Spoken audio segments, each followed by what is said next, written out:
Upon hearing the suggestion, Fudge went pale. He was being asked to shake hands with a werewolf. Was that sensible? It was a werewolf. He might look perfectly calm now, but what if he suddenly lunged? What if the minister's hand brushed a claw by accident? He was the minister of magic. He couldn't put himself in such a risk. Still, all eyes were on him. Gritting his teeth, he stood. Dumbledore's idea was clever. A public handshake with a werewolf would be an unmissable show of courage. And honestly, how often did a chance like this come along? If the reporters behaved, tomorrow's front page would read, "The first minister of magic to shake hands with a werewolf." Before stepping up, Fudge leaned toward Dumbledore and whispered so only the headmaster could hear, "Headmaster Dumbledore, my life is in your hands." Then he plastered on a smile and strode to the podium. Cameras snapped at once. He didn't rush to grab old Peter's hand. Instead, he chatted amiably with old Peter and Dean Borton, watching them closely. After several tense moments, long enough to be sure the werewolf posed no threat, he smiled broadly and addressed old Peter. "How are you feeling? Any discomfort?" Fudge wasn't really concerned about discomfort. He wanted to know whether old Peter still had urges to attack. "Minister, I'm fine," old Peter answered, his voice careful and softer than before, not wanting to startle the minister. "After taking the wolfsbane potion, I don't notice any change when I transform. It feels like I'm still myself." "That's excellent," Fudge beamed, looking over at Dumbledore and at the sea of cameras. Courage welled up inside him. "Dolores," he said to an Auror, "unbolt the iron cage. If he can keep his reason, he shouldn't be treated like an animal. Have him stand beside me for a photo." The reporters erupted. "Good heavens, the minister is fearless. That's a werewolf after all. Even if he seems calm now, better safe than sorry." "I never realized Minister Fudge had such guts." His image just shot up. "I have a headline in mind already. Minister and werewolf hand in hand, the magical world moves forward." When Dolores went to unlock the cage, the press surged away from the platform. None of them wanted to gamble on whether the werewolf might still be dangerous. It was perfect that the minister himself stepped forward. Fudge listened to the chatter with an ever-widening smile. This was going well. The werewolf being released and standing openly at his side, that would be a spectacular photograph. If he was going to do it, he would do it properly. Soon the last chain fell away and old Peter stepped out. In his werewolf form, he towered over everyone. Over 2 meters tall, he dwarfed the already short minister. Fudge, taken aback for a moment by the contrast, quickly composed himself and, egged on by Fudge's insistence, old Peter reluctantly extended his hand. They shook. Fudge turned to the cameras and declaimed in a voice meant to echo beyond the hall, "Ladies and gentlemen, I, Cornelius Fudge, Minister of Magic, stand here to show that after taking the wolfsbane potion, werewolves can retain their reason and no longer threaten the public. These werewolves are not different from ordinary wizards. They are a part of our magical community." Flashbulbs exploded. The light was blinding. The reporters began trading headline ideas with giddy excitement. Tomorrow's paper should be "The Minister and the Werewolf, a story that must be told." No, mine's better. Shocking. In broad daylight, the Minister of Magic does this with a werewolf. Fudge only smiled wider. Strange headlines or not, they would sell papers, and they would carry his image. The more people saw it, the better. He pictured himself buying every copy, framing the photographs, and in years to come, taking them out to boast about how fearless he'd been. He adjusted the handshake so every camera could get the perfect angle. Sebastian watched Fudge's smug face and shook his head. The man was a consummate politician, always turning any situation to his advantage. But the arrangement suited both sides. Fudge got his publicity. Old Peter and Wolf Herb Garden got the attention they needed to persuade wavering werewolves to come forward and try the wolfsbane potion. "Congratulations, Sebastian," a familiar voice said as Scrimgeour, head of the Auror office, sat down beside him. "The Wolf Herb Garden is famous now. You'll have more werewolves seeking you out than you can imagine." Sebastian smiled. "Please don't make me out to be something I'm not." Scrimgeour's expression was unrateable. While everyone here celebrated the apparent reduction in the threat from werewolves, he thought in different terms. Werewolves that could keep their minds, rational werewolves, were not a lesser threat. They were potentially far more dangerous. Wild, mindless werewolves were terrible to face, but at least they couldn't be organized. Rational werewolves could be trained, coordinated, even weaponized. If the wolf herb garden produced dozens of werewolves who retained reason after transformation, with training, they could become a disciplined force. If someone gathered them together, the Auror office alone might not be able to handle it. If the herb garden weren't Sebastian's enterprise, Scrimgeour admitted, he would have recommended restrictions. Still, the military potential made his mind wander. A few reliable werewolf wizards on the Auror force could be invaluable. He leaned in, speaking quietly. Sebastian, I have a proposal. I want to select a few of the werewolf wizards from the Wolf Herb Garden to join the Auror team. What do you think? Chapter 142. No way to poach someone. What do you mean, poach my own people? Isn't that like cutting off my own flesh? No way. Sebastian was dumbfounded. He had worked so hard, handpicking and recruiting only a few werewolves. How could he stand by and let them be taken by someone else? As a seasoned capitalist, he was used to poaching other people's staff, never letting others poach his. Even if Scrimgeour was an old superior, that didn't mean anything. Besides, any werewolf would have to want to go with him. To guard against anyone taking advantage of his hard work, Sebastian had arranged for old Peter to run regular community and morale-building meetings for all the werewolf employees. Those bi-weekly, remember our hardships, cherish what we have sessions weren't for show. Under old Peter's guidance, the werewolves openly reflected on their past and appreciated the lives they had now. If even one were willing to go with you, Scrimgeour, I'll eat my hat. Don't think a few soft words will be enough after the way the Ministry and the Aurors treated the werewolf community. They won't be easily swayed now. Sebastian didn't refuse Scrimgeour outright. Instead, he said magnanimously, Fine, the Auror office is welcome to hold a recruitment fair at Wolf Herb Garden. But we need some ground rules, he continued. All recruitment must be voluntary. Aurors must not use coercion or inducements, and if you can't recruit anyone, you can't storm off in a huff about it. That's it? Scrimgeour blinked in surprise. No bargaining at all? He had prepared for all sorts of stonewalling from Sebastian, but Sebastian had agreed so readily. Scrimgeour, who had been poised to argue, felt oddly stifled. Well, this is good. Sebastian still has the welfare of the magical community at heart. Maybe I judged him too harshly. He relaxed and smiled at Sebastian. Then it's settled. Today is a full moon. Let your werewolf staff rest tomorrow. The day after, I'll lead a delegation to Wolf Herb Garden for the recruitment fair. If I manage to recruit a few werewolves, don't feel bad. No problem. No problem, Sebastian returned with a broad smile, giving him no angle to criticize. I'll introduce you to old Peter. He'll take care of you when you visit. With that, Scrimgeour was in high spirits and couldn't resist one last jibe. Sebastian, now that you're a deputy headmaster, can you do something about Hogwarts' teaching standards? Among this year's applicants to be Aurors, only a handful are suitable. Their spell work has improved since 2 years ago, but they still don't meet direct recruitment requirements. You really need to think of a solution. He patted Sebastian on the shoulder and continued his inspection. Watching him go, Sebastian felt a headache coming on. If it were really that simple to raise student standards, the professors at Hogwarts wouldn't be worrying about it. The teaching here is world-class. The students also have to put in the work. Sebastian glanced at Snape and found the potions master looking as black as the inside of a cauldron.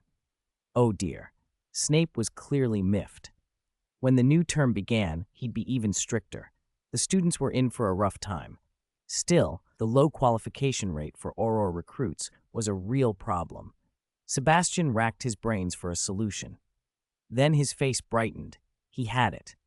If Scrimgeour complained that Hogwarts graduates weren't ready for Auror training, why not have the Auror office provide pre-job training to the prospective Aurors while they were still at Hogwarts? Every year, Hogwarts gave careers guidance to 5th years. Those planning to become Aurors could start pre-job training in their 6th year. And St. Mungo's Hospital should be involved too. Send a healer to run pre-job training for healer track graduates. But before pushing that plan, Sebastian knew he had to get Dumbledore on board. Dumbledore favored a joyful education. He might object if he thought the students would be overloaded. so Sebastian would need facts and a careful presentation. He waited calmly for the press conference to finish. Once it was over, he introduced old Peter to Scrimgeour and explained Scrimgeour's intentions. They agreed on a meeting time, and Sebastian escorted old Peter back to Wolf Herb Garden. Before they parted, he gave old Peter clear instructions. Be polite and hospitable, provide good service, but under no circumstances agree to let any werewolf leave with Scrimgeour. In the days that followed, Sebastian set about collecting hard evidence. First, he obtained lists of graduates from the past 2 years, then, in his capacity as deputy headmaster, launched a large-scale graduate employment survey. To persuade Dumbledore and Old Deng to accept teaching reforms, he needed undeniable facts. Sebastian's efficiency was impressive. In 3 days, he had surveyed the employment situation of every recent graduate through owls and personal visits. With that massive task complete, he compiled a detailed employment report.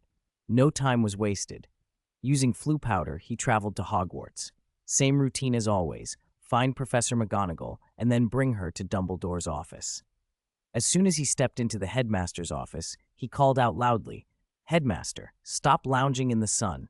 Come quickly and see the fresh-off-the-press employment report for our graduates." Chapter 143. Professor, this wizard robe is too heavy. When Sebastian Swann arrived at the headmaster's office with Minerva McGonagall at his side, Dumbledore felt his chest tighten for a moment. He knew that look. The last time the pair had appeared together, it had been to argue over developments in the Forbidden Forest. What could they possibly want this time? Sebastian had always been a bringer of complications. At his age, Dumbledore fancied he was entitled to a few peaceful days. And of course, Sebastian had dragged Minerva along. No imagination, simply making sure he couldn't be turned down. Relief warmed him, though, when Sebastian announced they were only here to check on the graduate's employment situation. That hardly sounded like the sort of trouble that could unsettle the castle. Dumbledore smiled and regarded the young professor with mild curiosity. Sebastian did not take the chair opposite the headmaster, as most visitors did. Instead, with a brief, precise motion of his wand, he transfigured the seat into a tall, black, upright board. He stood before it as if preparing to lecture, and a little of the theatricality in his posture drew McGonagall to his side. She sat down quietly next to Dumbledore. She already knew, after all, that Sebastian planned an employment survey. She had given him the graduates list herself. Sebastian was the sort to make an ordinary task feel new. An all-graduate survey at Hogwarts, rather than a handful of familiar faces, was indeed a first. "Headmaster, Professor McGonagall," Sebastian began, clearing his throat. He wasted no time on pleasantries. "I've been at Hogwarts 2 years, so my survey covers the students who graduated in the last 2 years. Let us start with this year's graduates," he added, and with a sweep of his wand, a series of animated charts and crisp text bloomed across the board. "It has been about a month since the end of Hogwarts holidays," Sebastian said, "but only 48% of this year's graduates have found employment." "That's not bad," Dumbledore said, adjusting his spectacles with a gentle smile. "Only a month, and nearly half already have positions." "Not bad," Sebastian echoed, expression sharpening. He flicked his wand again, and the figures broke down, becoming more vivid and specific. "Let us see what that 48% actually consists of." The board divided the employed students into 2 dominant groups, those from well-off families and those with excellent academic records. Sebastian narrated the obvious realities. Students with privileged backgrounds rarely needed to worry. Their families arranged positions for them. Students with outstanding transcripts found job doors opening, appointments in the Ministry of Magic, posts at St. Mungo's Hospital, positions at Swann Alchemy, inheritances of family businesses. Their early placements were very good. But what of the remaining 52%? Sebastian's tone turned grave. "How long do you suppose until they are employed?" Dumbledore hesitated. He had never focused on these granular details. After a moment's thought, he offered a conservative estimate. "Within half a year, perhaps?" Sebastian shook his head. "I'm not optimistic about that." "Then compare it with last year," he said, and the board reconfigured to show the previous year's data. A month after last year's graduates left school, only 37% had secured excellent positions. That is an improvement, Dumbledore conceded, but look closer at the rest. The new data shifted again. When the final set appeared, both Dumbledore and McGonagall sat straighter. Nearly 20% of last year's graduates remain without satisfactory employment. How can that be? McGonagall said. She frowned. The figure was alarming. 20%? Professor McGonagall, the data is accurate and verifiable, Sebastian replied. Of that 20%, only 2 are still traveling and not actively seeking work. The rest are in unusual circumstances. Unusual how? Dumbledore asked. Sebastian produced 2 letters and handed one to McGonagall and the other to Dumbledore. These are 2 representative replies. Read them and you'll see. McGonagall opened hers and began to read aloud, voice steady but touched with concern. Dear Professor Swann, thank you very much for your concern. It is shameful to say, but it has been a year since I graduated, and I still have not found a satisfactory job. Since leaving school, I have applied for many positions. At first, I wanted to become an Auror, but after the Auror office reviewed my application, the head informed me my practical skills were insufficient. I then applied to St. Mungo's to be a healer, but again did not meet the requirements. I tried Gringotts as a curse breaker and Swan Alchemy as an alchemist. Though those positions had no upper limit on recruits, I failed every time. Passing resume screening shows my grades aren't terrible, but I always fall just short of the practical standard the employers demand. I regret not working harder at school. I have been anxious and doubted myself, over and over. There are many other jobs in the magical world, but I have been unwilling to take them, being a night bus conductor or a shop assistant, for example. Perhaps the wizarding robe on me is too heavy. Gradually, I learned to come to terms with myself and stopped panicking about being unemployed. I began, instead, to review my studies seriously. I hope to find a satisfactory position this year. Your student, John Wilson. At the familiar name, McGonagall's expression softened. She remembered John Wilson as a Gryffindor with above-average marks. She had not expected that he would still be looking for work after a year. Dumbledore, who had finished reading his own letter, seemed lost in thought for several long moments. When he looked up, he was solemn. Sebastian, thank you for bringing this matter to our attention. How did you think to conduct this survey? And do you have any plans for what to do with these findings? The blackboard hummed faintly in the silence, the charts frozen in their blinking, waiting for an answer. Chapter 144, Homework Reform. How did you come up with the idea for this survey? It's simple. After Scrimgeour got in my face, I wanted to see how our graduates were doing. And this awkward situation has happened more than once. Facing Dumbledore's question, Sebastian didn't answer immediately. He produced a bottle of ice-cold cola and poured a glass each for Dumbledore, Professor McGonagall, and himself. He hesitated, uncertain whether to repeat everything Scrimgeour had said. Both professors had devoted their lives to Hogwarts and to educating its students. McGonagall, in particular, as deputy headmistress and head of Gryffindor, had spent endless days and nights on the growth and care of her pupils. She believed every child had limitless potential if given the right guidance and support. Her office was always piled with assignments and paperwork, yet she never complained. When danger threatened, she had stood in front of the students without thought for her own safety. Hogwarts was her home. The children were like her own. Sebastian felt the truth could wound her, and for a moment he almost lied to spare her pain. Lies don't hurt, he thought, but the truth is a sharp blade. He took a long swallow of the cola. The coolness calmed him. In the end, he decided deception would be the greater insult. He raised his glass and began. Headmaster, Professor McGonagall, I'll explain how I decided to do an employment survey of our graduates. His voice was steady as he recounted the events. It began a few days ago at the press conference. When Fudge went up on stage and shook hands with old Peter, Scrimgeour cornered me afterward. Dumbledore and McGonagall both knew Scrimgeour, head of the Auror office. They listened as Sebastian relayed the conversation. Scrimgeour told me we needed to raise the students' standards. He said too few graduates who apply to the Auror office are qualified. Most aren't up to the standard for direct entry. He's been saying this for years. I was angry when I heard it, but faced with the facts, I had no rebuttal. Sebastian's voice dropped. He's not the only one.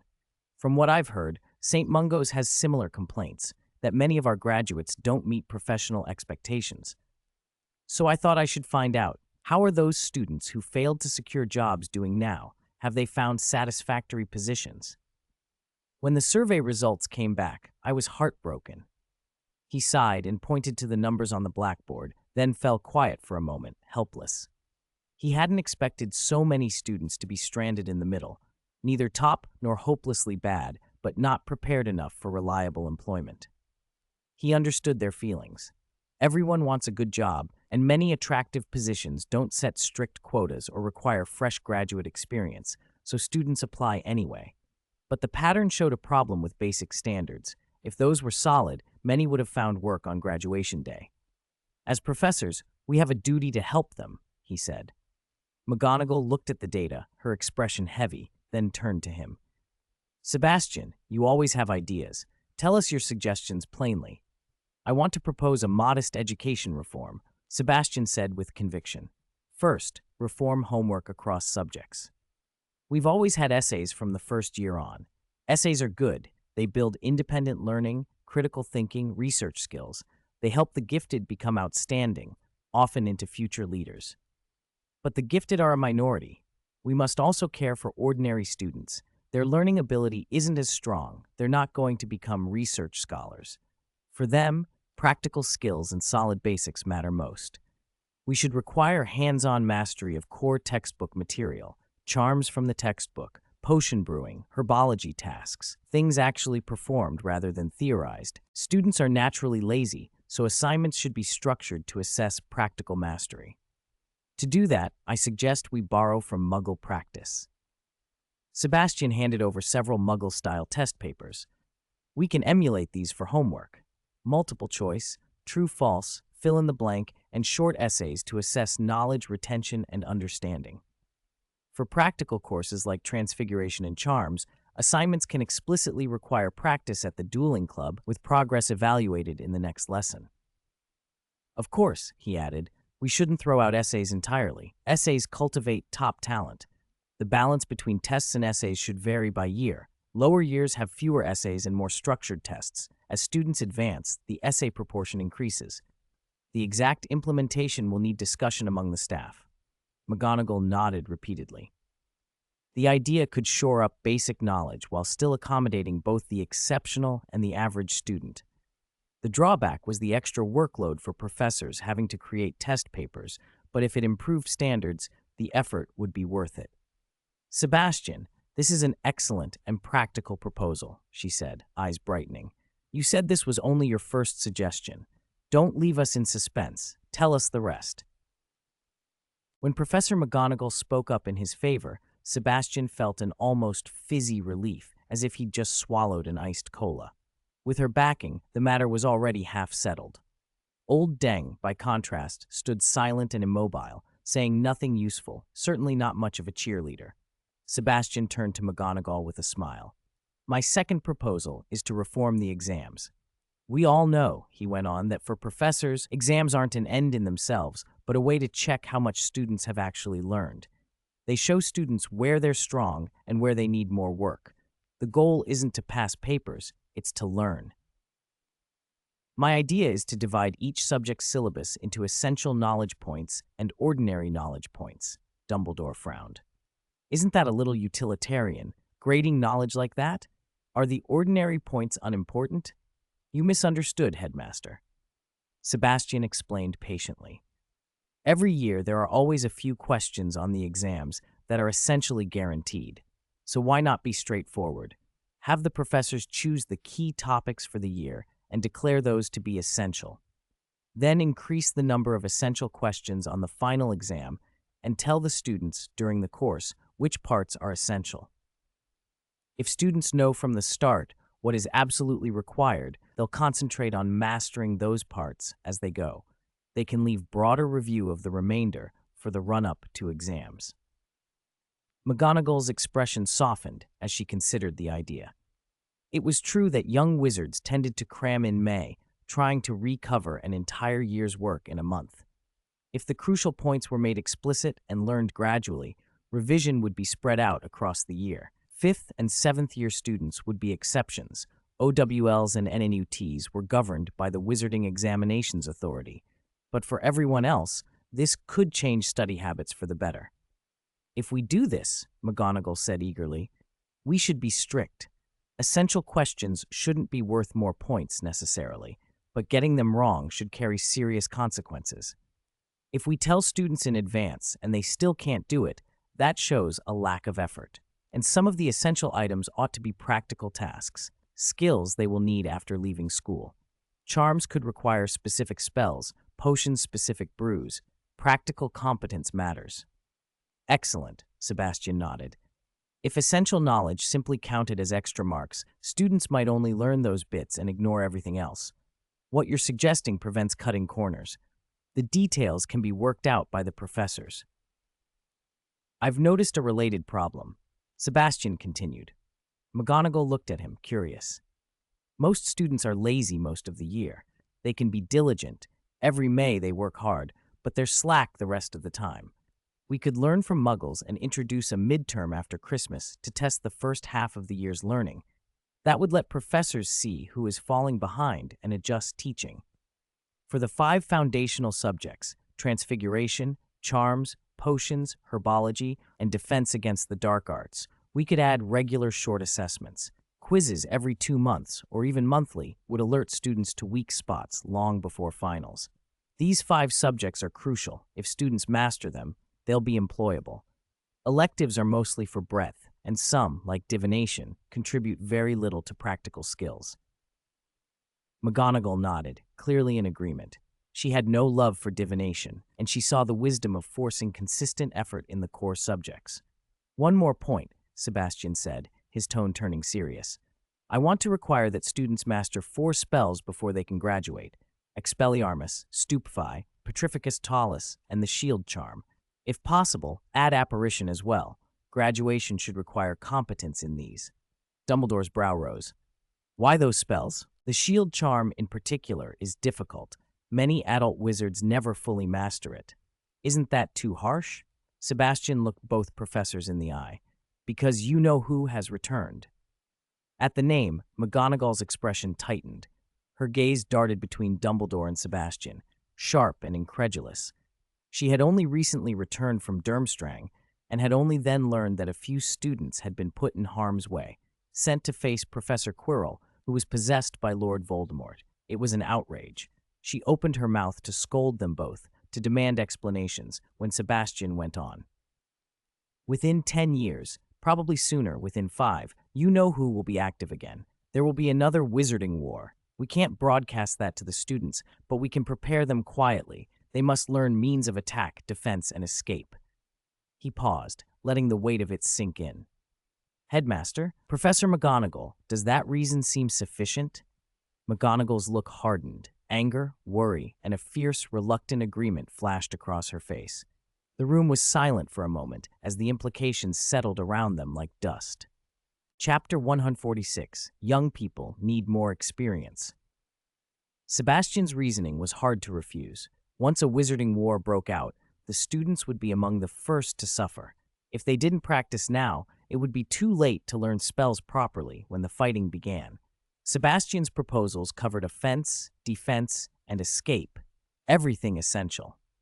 The shield charm would be a challenge for many students. An apparition made some of them physically uncomfortable, so those issues would have to be addressed. Clearly, students needed to be pushed harder, and the professors couldn't lag behind. They would have to invest more time in training pupils. Sebastian, who normally had little to do, ought to take on more responsibility. Dumbledore smiled. Sebastian, I completely agree with your suggestions, he said. But beyond the 3 offensive spells, the shield charm and apparition are difficult. Those will require extra effort. Sebastian nodded.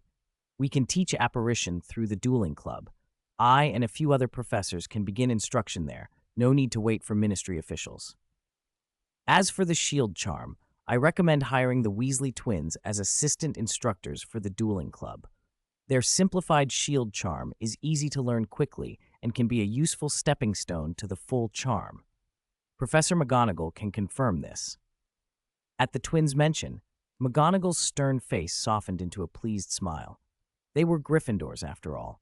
Somehow, the two troublesome boys had cut back on mischief and started applying themselves. Not only had they invented a navigation map, they'd also devised a simplified shield charm. In McGonagall's eyes, their standing in Gryffindor had risen considerably. "Albus, Sebastian isn't exaggerating," she said. "Phileas and I have studied it. That simplified shield charm does help students learn the proper one more efficiently. Let's follow Sebastian's recommendations." She turned to Sebastian. "Do you have any other suggestions?" Sebastian took a swallow of cola and explained his final point: student employment. You know who might return at any time, but each year students still needed to find careers. He had analyzed the typical requirements for what they considered good jobs. "The first type is employment at the Ministry of Magic," he said. "That's straightforward. The ministry mostly looks at report cards. With enough outstanding marks, admission is essentially guaranteed. The second is becoming a curse breaker at Gringotts. That requires very high spell proficiency and is mostly down to the students themselves. There's not much the professors can do. The third category includes aurors at the ministry, healers at St. Mungo's, and alchemists at Swann Alchemy. These are highly specialized professions. Hogwarts alone doesn't fully prepare students for them. For those jobs, I propose Hogwarts cooperate with the relevant institutions to provide pre-employment training for interested students." McGonagall's eyes lit up. "Pre-employment training?" Sebastian cleared his throat. "Given the development of the Forbidden Forest, by this time next year, Hogwarts will have sufficient funds to offer alchemy courses, so we don't need to rush alchemist training. We can first arrange cooperation with St. Mungo's and the Auror office. Each can send an excellent employee to Hogwarts as a visiting instructor to offer basic pre-employment training. Professor McGonagall, you know that after the OWLs, sixth-year students don't have a heavy academic load. They will have time to plan for their careers." "That's a good idea," McGonagall said. "Sixth years who meet academic standards could voluntarily enroll in pre-employment training for Auror or healer pathways. With that specialized instruction, they might meet recruitment criteria before graduation. Not only sixth years," Sebastian added. "Seventh years, despite their workload, will make time if their careers depend on it. And among the younger years, the top 5 students in each year, if interested, could get a taste of these professions. It's manageable as an extracurricular." Dumbledore nodded repeatedly as Sebastian spoke. This plan would, at the very least, make it easier for students to qualify as aurors or healers, and remove a complaint the head of the Auror office often had about Hogwarts graduates. But a practical question remained: who would pay the visiting instructors' salaries? If the visiting staff were working at Hogwarts, logically, Hogwarts would pay them. And that was a significant new expense. Dumbledore winced inwardly at the thought of the school's finances. He had to be careful.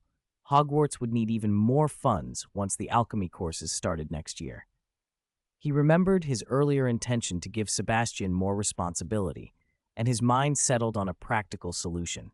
Sebastian had been an elite auror. Why not have him oversee the auror pre-employment training himself? It would both make use of his experience and save the school the cost of hiring an external visiting instructor. With that decision forming, Dumbledore looked at Sebastian and said kindly, "Sebastian, regarding the visiting instructor for Auror pre-employment training, I have a particularly suitable candidate. Do you want to guess?" Chapter 147, It Turns Out I Am the Ox and the Horse. A very suitable candidate? Could it be Alastor Moody? Sebastian thought it over. Moody did fit the bill right now.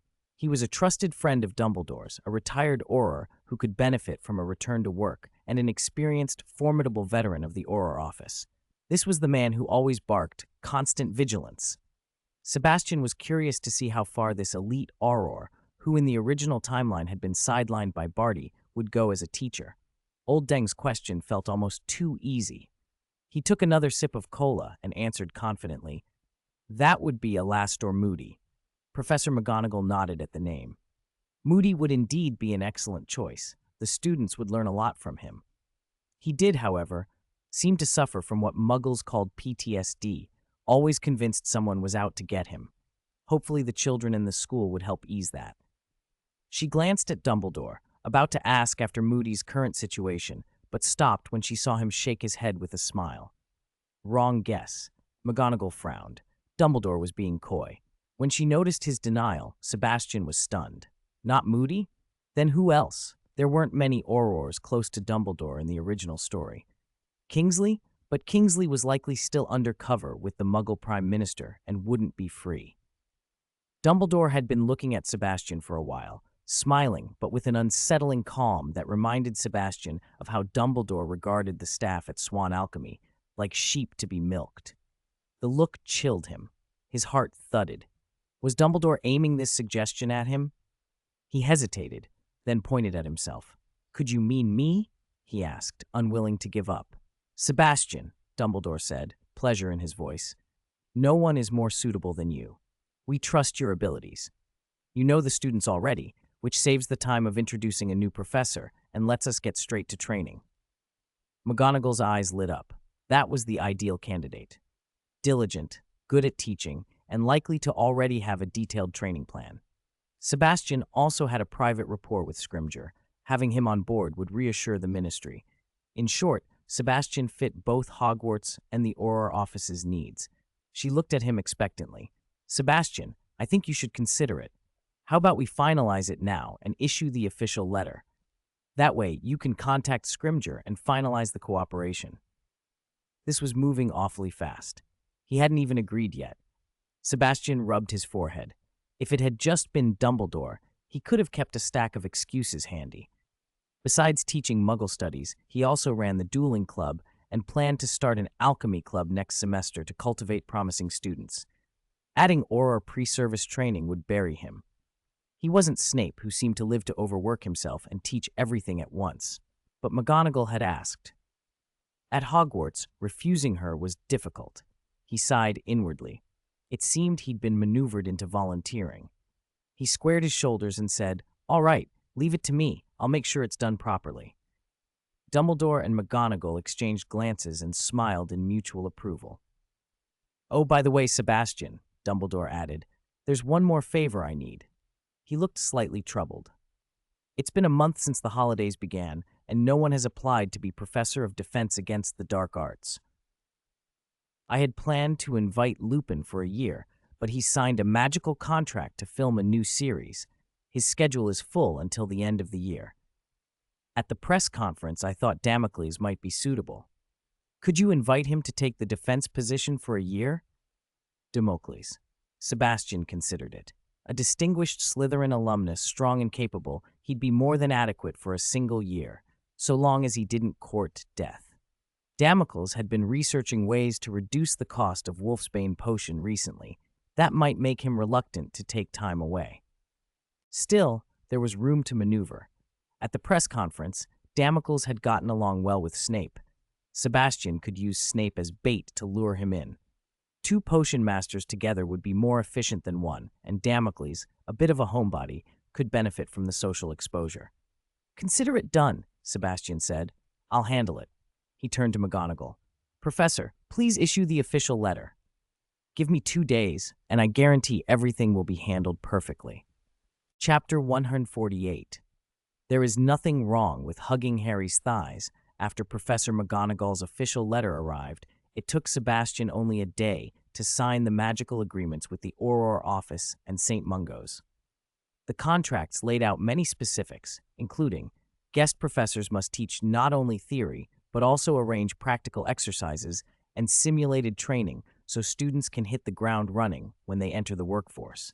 Guest professors are required to assess students regularly and keep records. Assessments include written exams, practical tasks, and teamwork evaluations. A recommendation system. Students who excel in assessments and receive a guest professor's recommendation can be offered positions at the Auror office or St. Mungo's straight out of graduation. Once all the documents were sent to Professor McGonagall by Owl, Sebastian leaned back in his chair and let out a long breath. The busy stretch was finally over. By his count, Harry had been at his aunt's house for a month. Mia had been mentioning him non-stop for the last 2 days. Sebastian planned to pick Harry up that night as a surprise for her. He rang Vernon Dursley and arranged a pickup. When he apparated to the Dursleys' doorstep, a faint magical pulse flickered past and was gone. That must be Dobby, he thought. Smart little thing, saw me arrive and scampered off at once. Otherwise, I'd have been tempted to catch the little letter thief and make him apologize to Harry. From the look of things in the original story, that one had been lurking there since the start of holidays, intercepting all of Harry's mail. He probably never worked that diligently, even for Malfoy. Poor Hedwig. If she could speak, she'd have been complaining to Harry long ago. House elves can be everywhere and nowhere at once, Sebastian mused. By magical contract, when their master calls their name, the elf senses it and can apparat straight to them. Bold thought, maybe Voldemort borrowed the idea, so anyone who says Lord Voldemort gets tracked and located immediately. Sebastian smirked at the image. Voldemort and house elves do share something in common, then, except nobody dares call Voldemort's name to summon him for chores. I wouldn't want to taunt him about it, though. What if he took offense and punished house elves for my joke? Best not to tempt fate. He put the idle thought aside, took 2 steps forward, and rang the bell. Ding-dong. Footsteps pattered, and the door opened to Vernon's big, fawning grin. "Ah, Mr. Swann, welcome to our humble home. Your presence brightens this place." Harry stood behind him, expression resigned, almost as if complaining that his uncle had transformed into an eager, rotund usher who had to open the door himself. Sebastian nodded to Harry and smiled at Vernon. You can't be hostile to a cheerful face, and Vernon's flattery was so over the top that a cold reply would have been rude. "Good evening, Mr. Dursley. Thank you for taking care of Harry while he was here." "Not at all, not at all," Vernon said, leading him into the living room. "It was only natural for us to look after Harry. Harry's been very well behaved. Hogwarts has done him good. He's much more mature. When he first came home, he even wanted to take us out to dinner. Now I can see that sending Harry to Hogwarts was the wisest decision." Sebastian raised an eyebrow. "Is this Vernon Dursley? He's actually saying Hogwarts properly. The man who used to sneer at magic now sings its praises. Apparently money and prestige do a lot to change opinions." "Mr. Dursley," Sebastian said with a grin, "you've been a diligent department manager this past year. Your department's performance is among the best in the company." Vernon beamed. "But I'm sure your talents don't stop there. Keep working hard and creating value for the firm, and in a couple of years, I can legitimately promote you to general manager." Hearing that, Vernon's face lit up as if he'd won the lottery. General manager, a salary that could finally buy a bigger house. Clinging to Harry's good graces had paid off, he thought. When Harry came back next year, he and Petunia would be even more attentive. He vowed on the spot to work harder and promised repeatedly, "Mr. Swann, you can count on me. I'll earn that promotion." Harry tried to speak up from the side several times, but couldn't get a word in. There was nothing he could do but listen to his uncle's flattery. It was boring, but also oddly entertaining to see Vernon in such rare good spirits. "Harry," Sebastian said after he'd appeased Vernon, "are your trunks packed? We'll go and surprise Mia." No need to ask. Of course they were. Harry couldn't wait to see Aunt Mia either. He darted upstairs and brought down his trunk and Hedwig. As he left, the entire Dursley family of 3 came to see him off. Dudley piped up, "Harry, all the candy you gave me is gone. When you come back, give me some more." "No problem," Harry said readily. He'd gotten along with Dudley this summer. Buying him sweets was no big deal. They walked to the main road, and Sebastian produced his wand to flag down a night bus. Back at Swan Manor, Mia nearly squealed when she saw Harry, pulling him in and peppering him with questions about how he was. To celebrate his return, she begged Sebastian to cook a special feast. He rolled up his sleeves, tied on an apron, and headed for the kitchen without hesitation. Harry's mouth watered just thinking about Sebastian's cooking. Tonight was going to be a treat. They ate, drank, chatted, and laughed until late. Before bed, Sebastian gave Harry one more instruction. "Get a good night's rest. We won't go to Professor Snape's tomorrow. I'm taking you somewhere fun instead." Chapter 149. The Polyjuice Potion is Difficult to Drink. Early the next morning after breakfast, Sebastian set a small bottle of potion in front of Harry. "Harry, do you recognize this?" Harry picked up the bottle, unscrewed the cap, and peered inside. The liquid was thick and viscous, like mud. Polyjuice potion, he said, eyes bright. Professor Snape taught me how to make it. Polyjuice's ingredients are rare, Sebastian replied. The ministry tightly controls African tree snakeskin, and components like fluxweed, knotgrass, and bicorn horn aren't cheap either. It's not something you see often on the market. Besides, Snape had me brew it over the summer, one of the batches I made. It should be ready in about 3 days. Harry swelled with pride. Professor Snape said he was going to give the whole cauldron to me as a birthday present. Sebastian blinked, impressed. Harry had learned fast enough to brew polyjuice already. That potion could be invaluable in a pinch. An entire cauldron, properly preserved, would last a long time. Since you recognize it, that makes things much easier, Sebastian said. But you haven't used polyjuice before, have you? He produced a single strand of hair and handed it to Harry. Come on, put this in, drink it, and I'll take you somewhere good. Harry hesitated, holding the hair. Any potion that required adding someone else's hair felt strange. He thought of the transformation and blurted the question that had been nagging him. This hair? You're sure it's from a boy?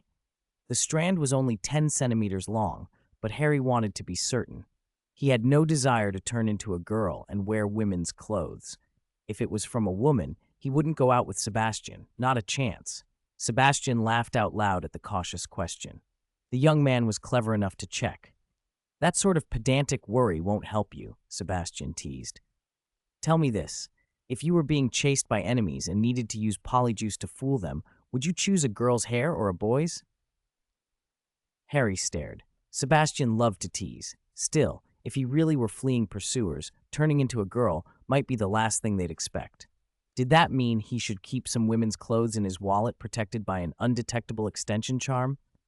The thought made his face heat. If Ron ever found them, he'd never live it down. Harry blushed. If it ever comes to that, I might choose a girl's hair, he admitted softly. But that won't be necessary today, right? He gave Sebastian a pleading look. Sebastian ruffled his hair. Don't worry. It's a boy's hair. He handed Harry a set of adult men's clothes. Put the hair in, drink the potion, change in your room, and we'll go. Relieved, Harry slipped the hair into the bottle. The muddy potion immediately reacted, clearing into a bright, transparent golden yellow. It looked alive now, ready to work. Harry inhaled, steeling himself against the potion's unpleasant smell, then drank it in one long gulp. Ugh, he choked. It was awful, worse than anything he'd ever tasted. He was sure even dishwater would be an improvement. Clutching his stomach, he dashed back to his room with the adult clothes in hand and closed the door. A tremor ran through him, starting in his gut and crawling outward like a swarm of tiny insects under his skin. He shivered as convulsions racked him. His bones seemed to rebalance. His skin bubbled as if heated wax. Harry bit down and tried not to cry out. He watched his fingers lengthen, his nails harden, the palms of his hands roughen. His clothes pinched and rode up, his trousers shortened and his shirt tightened until it cut off his breathing. Slowly the pain ebbed and the shaking stopped. Harry's vision was hazy for a moment. Panicked, he fumbled for his glasses. He was still wearing them. He took them off, and the world snapped back into focus. Relief flooded him. He changed quickly into the adult clothes and went to the mirror. The face staring back was completely unfamiliar, likely in his early 20s, a little plump, mild-looking, and kindly. So this was Polyjuice. It was strange and wonderful all at once. When he opened the bedroom door and walked into the living room, Sebastian was not where he expected. Instead, a stranger stood there, about the same age as the man in the mirror, but much thinner. The newcomer looked as if he could easily take on Harry's new bulk. "Professor Swann, are you there?" Harry began awkwardly. The stranger stood, walked over, and extended his right hand. "Hello, my name is Jack," he said with a polite smile. "Nice to meet you." Hello, my name is... Harry stumbled. He hadn't decided what to call himself in his borrowed form and froze. The stranger laughed. "Ha ha, you'll be Leo today." Harry's brain clicked. The man before him was definitely Sebastian. Sebastian had drunk polyjuice himself and was treating this like another of his pranks. How could he have fallen for it? A stranger appearing here without any warning should have been impossible. Aunt Mia had often told him that Swan Manor's defenses were extremely strict. Not even a stray house elf could slip in unnoticed. He felt a wash of irritation at being tricked, but it faded quickly, replaced by curiosity. Where on earth were they going that required them both to disguise themselves and to be so secretive? He cleared his throat. Professor Swann. No, Mr. Jack, where are we going today? Sebastian's face lit up with mischief. Today we're going to. He paused, drawing out the moment. Nocturne Alley. Chapter 150. Little Cutie. Are you lost? Nocturne Alley? Isn't that the notorious haunt of dark wizards? Why were they going there? Before Harry could ask, Sebastian was already at the fireplace. The polyjuice potion only lasts for a short time, he said.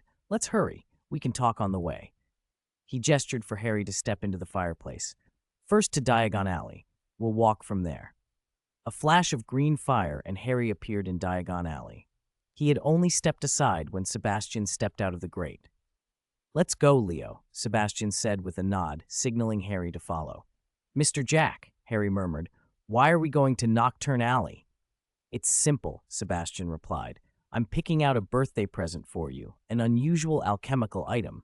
Harry stared. A birthday present in Nocturne Alley? Why go to the most infamous place in the wizarding world to buy a gift?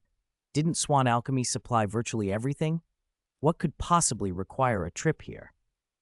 Sebastian smiled at Harry's confusion. Some items can only be found in Nocturne Alley.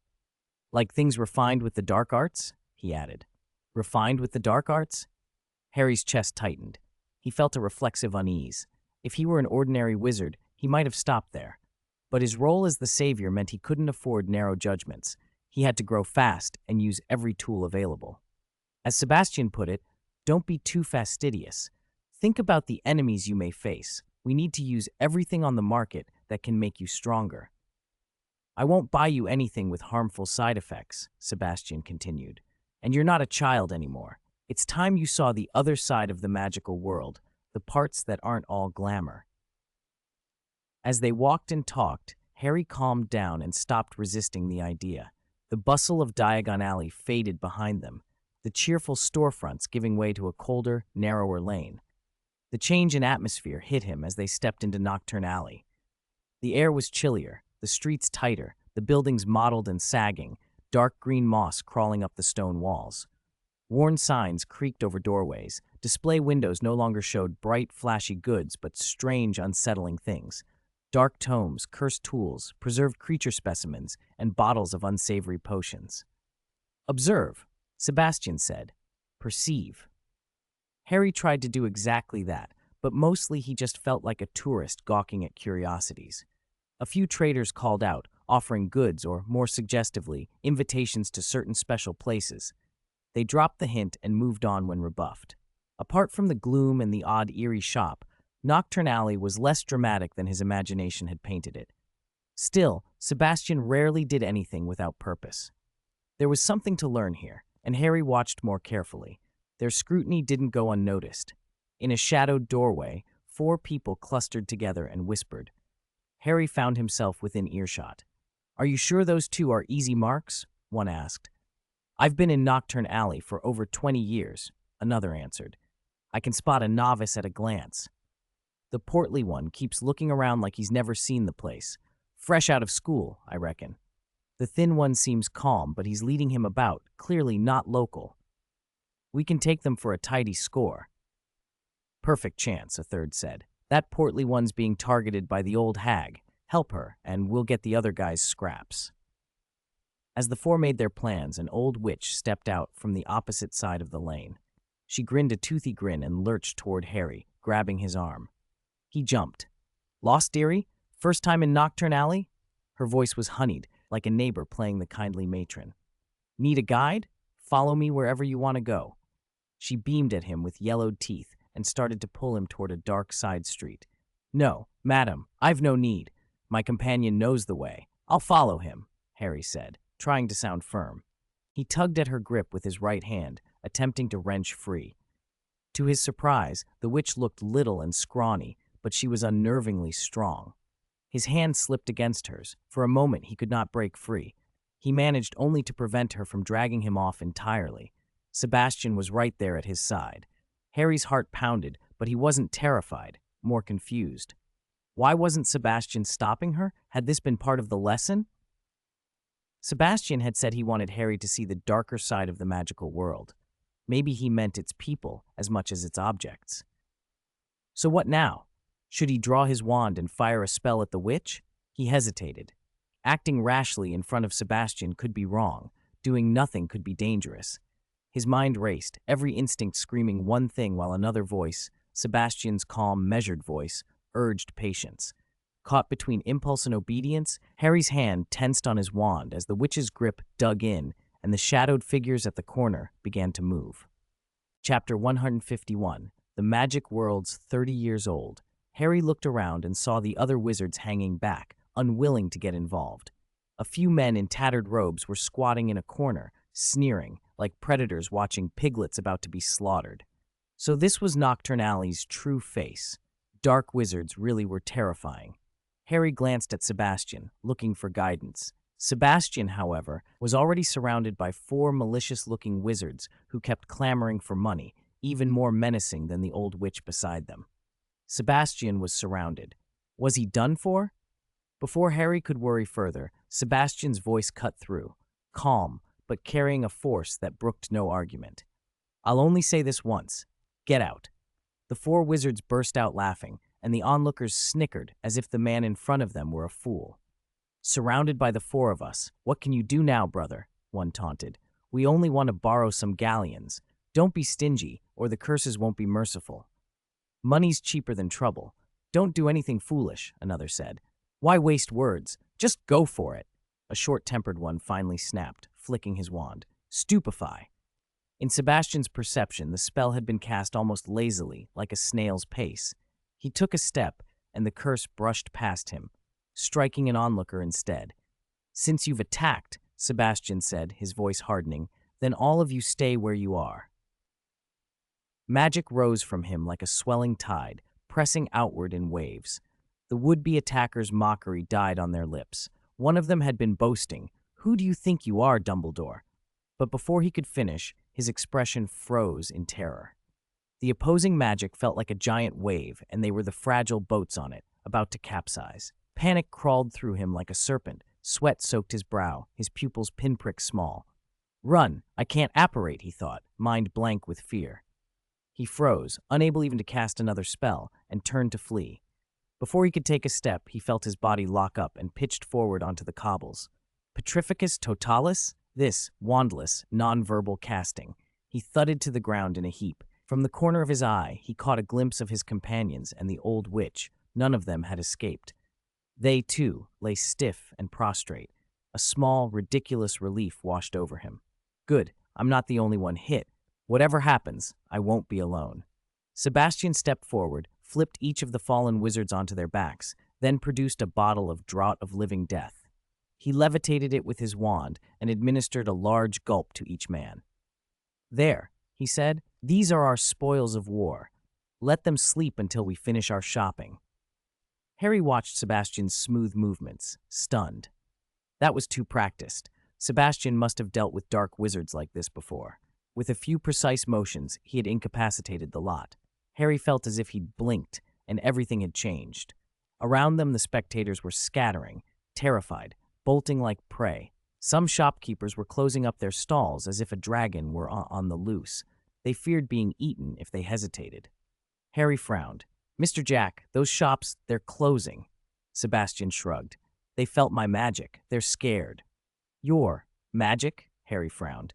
When Sebastian's power had surged moments ago, he had deliberately shielded Harry, so Harry had only seen the fallen wizards and had no sense of the pressure they'd endured. To demonstrate, Sebastian relaxed his aura just slightly. Instantly, Harry felt a tightness in his chest and a little breathless, an oppressive suffocation. Do you feel that? That's the effect of profound magic. Harry thought of the large stone that had tested magic in front of the dueling club. He remembered testing himself and reaching third-stage apprentice. His magic level had been converted to that of an ordinary third-year wizard. But Sebastian was talking about something else. For adult wizards, there's another scale, Sebastian explained. When a wizard's magic reaches 30 stages of an adult, they can trigger what's called 30 and established. 30 and established? Harry echoed.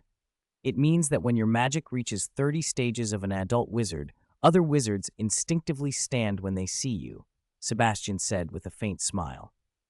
Harry's eyes lit up. Any other sayings? Sebastian flicked his wand, and the sleeping wizards floated obediently behind them like tired balloons as they walked. 40 and unperplexed. An adult wizard at 40 stages never loses his head in battle. 50 and knowing destiny. An adult wizard at 50 stages, the whole world treats his words like divine decree. Harry listened, fascinated. No wonder Sebastian kept telling him to train. Raising your magic level carried invisible, powerful benefits. He wondered when he might ever reach 30 and established. Before Harry could ask, Sebastian smiled and shifted the subject. Those are far off for you. First, train your magic diligently. Now, about today's unique lesson. Tell me, what did you learn today? Harry's smile froze. Why had Sebastian stopped talking? He still wanted to hear what 60 and 70 were like. As for what he'd learned today, Harry hesitated, struggling for words. After about half a minute, he finally managed to blurt out, "Nocturne Alley is very dangerous. Young wizards shouldn't come here." Sebastian smiled knowingly and guided him. First, think about why those people targeted you. Why had they targeted him? There didn't have to be a reason. Dark wizards could just rob someone for the sake of it. He hadn't done anything. He'd been walking when someone grabbed his arm. Seeing Harry's puzzled look, Sebastian prompted him. Observe the other people who come to Nocturne Alley. What do they look like? Harry watched for a while and realized the crowds here were nothing like Diagon Alley. There were far fewer wizards, and most moved with purpose. No sightseeing, just business. Men and women alike looked guarded, their wands held tightly, unapproachable.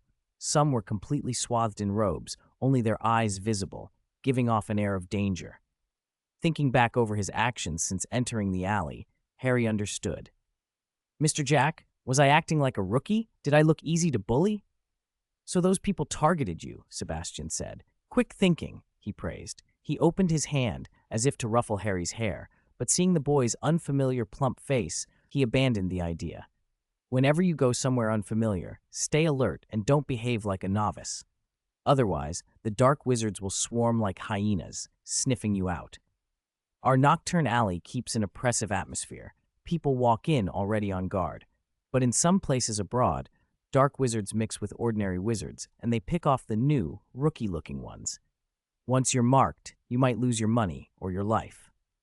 "By the way," Sebastian asked with a smile, "what does a dark wizard look like to you? Do you think next time you'd recognize one at a glance?" That sounded easy. After wandering around, Harry had started to remember faces. He answered confidently, "I think I could tell." Most dark wizards look shabby, with fierce expressions, unapproachable at first glance. Sebastian smiled wryly. By that standard, almost every wizard in Nocturne Alley would be a dark wizard. Harry blinked, surprised. Where am I wrong? Most of the shabby-looking ones are ordinary folk who've fallen on hard times, Sebastian explained. They live here because it's cheap. Because this place is rough, they present themselves as closed off. Otherwise, it's not safe for them. He pointed to a few wizards drifting behind them. Those are just low-level thugs. Real dark wizards often look respectable. And their actions aren't sloppy like those guys who come up shouting.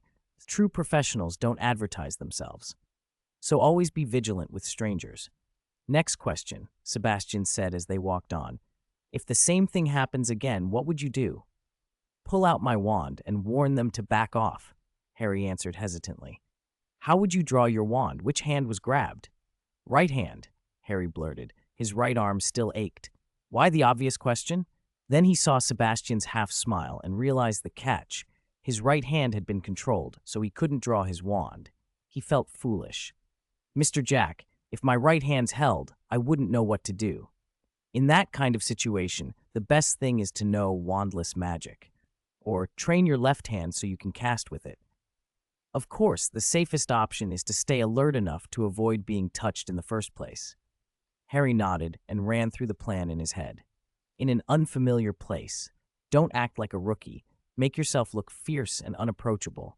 Always stay on guard and don't let strangers get close. If something feels wrong, draw your wand and cast. Mr. Jack, Harry asked the question he'd been holding back, why does the Ministry of Magic allow Nocturne Alley to exist? There are so many dark wizards here. Sebastian sighed softly. That's a harsh reality. The Ministry can't make Nocturne Alley into Diagon Alley. In a way, the Ministry needs Nocturne Alley to exist. Harry frowned. Why? As a notorious gray area, it provides services and items the Ministry can't easily track. Some Ministry employees even make use of its resources. Also, concentrating dark forces in one place keeps them from spreading across the wizarding world. This implicit balance makes the Ministry hesitant to crack down completely. Dark wizards are endless. Stamp out Nocturne Alley, and another Twisted Alley will pop up elsewhere. So the Ministry tolerates Nocturne Alley, only sending Aurors in when necessary. Finally, Sebastian added with pointed emphasis, look at the shops around you. They may not seem impressive, but behind many of these businesses are pure-blood families, and those shops bring them wealth. If the Ministry tried to govern Nocturne Alley, those families would be first to object. So that's how it was. Harry hadn't expected so many layers beneath the grim streets. He realized the situation was more complicated than he'd thought. They stopped in front of a dimly lit shop. Harry looked up, reading the faded sign. Is this Borgin and Burke's? We're here. Sebastian waved his wand. The wizards who had been floating behind him settled, lining up neatly beside the antique shop's entrance. He'd kept his magic boiling while they walked, to discourage any crazed defender from rushing out, and only now let it ease. He looked at Harry. This shop carries some extremely dangerous dark arts items. Once we're inside, just look, don't touch anything, Sebastian added. Harry nodded and followed him through the door. Unlike the bright, bustling shops of Diagon Alley, this narrow store was dim and smelled of dust and decay. Shelves were heaped with strange antiques Harry couldn't name, none of them on a Hogwarts supply list. On a shelf lay a shriveled hand, shrunk like a branch, as if it still had stories to tell. A glass eyeball sat cold and empty in a display case. A heavily decorated necklace bore a little sign, extremely deadly. Masks with vicious expressions hung on the walls. The counter was strewn with human bones. Rusty, tooth-like mechanisms dangled from the ceiling. Everything whispered danger. Harry swallowed. He would never have set foot in a place like this on his own. Sebastian was actually planning to buy him a birthday present from here. He wanted to tell Sebastian the present wasn't necessary. He could skip his birthday this year, but the shopkeeper's expression stopped him. The man behind the counter wore a tight smile and eyes sharp as a knife. Harry assumed that was just how the owner was, judging by the decor. Mr. Borgin had, in fact, put on his best smile. He was terrified. When Sebastian had released the faint hum of magic outside, Borgin knew someone important had arrived in Nocturne Alley. At first, he told himself it didn't concern him. The first rule of staying alive on Nocturne Alley was to keep your head down, but the magic hadn't stopped at the curb. Through the dusty window, Borgin had watched the figures approach and the wizards settle, until the two visitors pushed the door and walked in. He plastered on an eager grin and bowed. Esteemed sirs, welcome to Borgin and Burke's. How may I help you? Borgin watched them closely, not daring an extra word. My name is Jack, Sebastian said smoothly, and this is my companion. We're travelers, collecting unique items from every country we visit. He turned to the shopkeeper with an easy smile. We were told you have some rare things here. We thought we'd look around. I hope you don't mind. Relief washed Borgin's face. They were customers, nothing to fear. Of course, welcome, he said, stepping from behind the counter. I'll show you what we have. He became a practiced guide, pulling dusty objects out, describing provenance and curses, one item after another. After a while, Sebastian stopped in front of the withered hand and gestured. That one, he said. The hand of glory, Borgin said, taking it up and wiping it as though revealing a treasure. He sounded pleased. A thief's best friend. Insert a candle, and the light will only be visible to the person carrying it. You can see others in the dark, but they can't see you. Sebastian's voice cooled. Are you implying my companion and I are thieves? No, of course not, Borgin stammered. I meant to say, you have excellent taste. Do not worry, Mr. Borgin, Sebastian said with a smile that didn't touch his eyes. I am a generous man. I will not be angry over a single sentence. I want this hand, and I want that vanishing cabinet. Name your price. Anyone who bought the line about generosity would be a fool. 5 wizards still floated outside the door. Borgin blinked, then blurted the prices. The Hand of Glory is 500 galleons, and the Vanishing Cabinet, 300. 800 galleons in total. Sebastian's gaze made the shopkeeper flinch. Borgin realized he'd slipped into his old habit, charging ordinary prices as if these were ordinary customers. He hastened to amend it. "Of course, those prices are for regular folk," he said. "You two are powerful wizards, 50% off." He swallowed and forced on another concession. "Besides, Mr. Jack, you and I, well, we'll say I'll do them both for 250 galleons." 250. It was a steal. Vanishing cabinets had once cost thousands, and even a single cabinet paired with one at Hogwarts could be priceless. But the rapid discount felt wrong to Sebastian. He suspected an insult hidden in the flattery. Borgin's smile faltered. 249 galleons, Sebastian said, blunt and final. "If you agree, wrap them up." Chapter 154, Becoming a Gold Galleon Warrior. Leaving Borgin and Burke's, Harry followed Sebastian toward Diagon Alley. He glanced back and saw the shop's door had shut completely without his noticing, the dim display window now hidden behind heavy curtains as if the place was closed for business. What a strange shop, he thought. He remembered Sebastian had bought two items, a vanishing cabinet and a Hand of Glory. Which one was his birthday present? Logically, it should be the vanishing cabinet, he thought, but a single vanishing cabinet seemed useless on its own. Unable to hide his curiosity any longer, he asked, "Mr. Jack, is that vanishing cabinet for me?" Sebastian smiled and looked at him. "The shopkeeper said a vanishing cabinet only works as part of a pair. What use would I have for a single cabinet?" "A vanishing cabinet," Sebastian chuckled. "Who said I was giving you the vanishing cabinet?" "No way. Then is it the Hand of Glory?" The idea of that withered hand made Harry recoil. "You can't be giving me a Hand of Glory. I'm not planning to become a thief." Sebastian laughed. "Don't let Mr. Burke's words limit your thinking. A Hand of Glory isn't just a thief's tool. It's a powerful piece of alchemical kit. Wizards usually rely on sight to aim spells. If you can create a zone of absolute darkness and then light the Hand of Glory, you can see while your enemies can't. In the dark, you can strike with devastating advantage. If you're surrounded or being chased, it can be a perfect way to escape." Harry's resistance faded as Sebastian painted the scenario. At night, the Hand of Glory would be incredibly useful. "But what about during the day?" he asked. "How do you create that pitch-black environment in daylight?" Suddenly, Harry's eyes lit up. He'd used Peruvian instant darkness powder when he'd faced Quirrell. It had allowed him to keep fighting for a long time. If he'd had a Hand of Glory then, he might have taken the fight in a different direction. Excited, he told Sebastian his idea. "Quick thinking," Sebastian nodded approvingly. "In a formal duel, you may not get the chance to use such tricks.